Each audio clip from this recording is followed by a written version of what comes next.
जोड़िया लागेला जैसे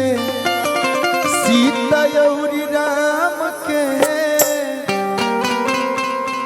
दुआ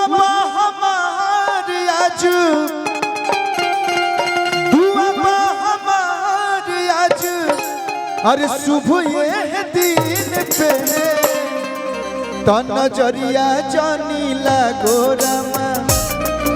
नजरिया जानी लागो रामा दुल्हा दुल्ही जानी लागो रामा दुल्हा दुल्ही के नजरिया जानी लागो रामा एगो सूरज औरी एगो रूप चांद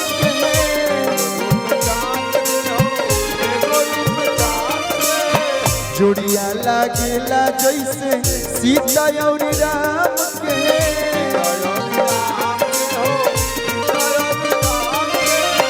दुआ हमारे आज दुआ हमारे आज शुभ ये दिन पे नजरिया जानी लागो रामा नजरिया जानी लागो रामा दुल्हा दुल्हन के नजरिया जानी लागो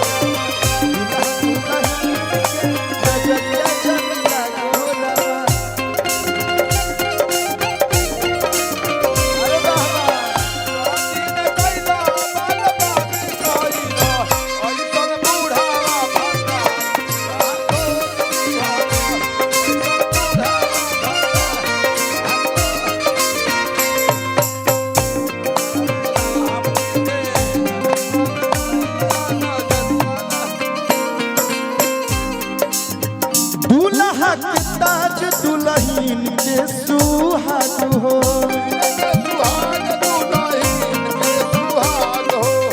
जैसे हमने के भोजपुरी इंडस्ट्री के सबसे बड़ा पंडित हमने कहेंगे छोटे बाबा के आवते आशीर्वाद कनिया सिन्होरा बनल रहो ये सच है। दुल्हन के लोग कहेला कि सुहाग बनल रहो सिन्होरा रही तब ना सुहाग बनल रही। और जब भी पूजा होला तो पंडित जी लोग कहे लोग कि 7 जन्म तक ये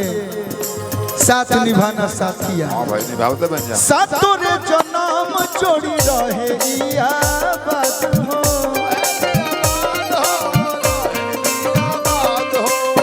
दुल्हा के ताज दुल्हन के सुहाग हो सातों रे जन्म जोड़ी रहे या बात हो। अगला साल फिर कलुआ अगला साल सोहर गावे कलुआ याद फिर से। हम कलाकार क्या है हम जहाँ एक बार जाते हैं सोचते हैं अगले बार भी हम ही हैं तो दिल से दुआ दिल से प्रार्थना करेंगे कि जैसे भैया के आज रिसेप्शन होता एनिवर्सरी मने तो एनिवर्सरी के साथ साथ बबुआ हमने के चाचा फिर 3 दिसंबर के मेरे चाचा आए थे मेरे मम्मी पापा के शादी में रिसेप्शन में फिर हमारे शोहर में आ गए। हाँ अरे अगला साल फिर कलुआ अगला साल सोहर गावे कलुआ याद फिर से तो नजरिया जानी लागो रामा नजरिया जानी लागो रामा दुल्हा दुल्हन के नजरिया जानी लागो रामा दुल्हा दुल्हन के नजरिया जानी लागो रामा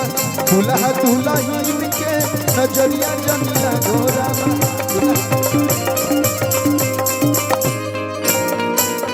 तो जितने लोग उपस्थित एक बार दुल्हा दुल्हन को आशीर्वाद के रूप में जोरदार ताली बजा दीजिए। हमरो बुझाता कि रुआ लोग के ठंडा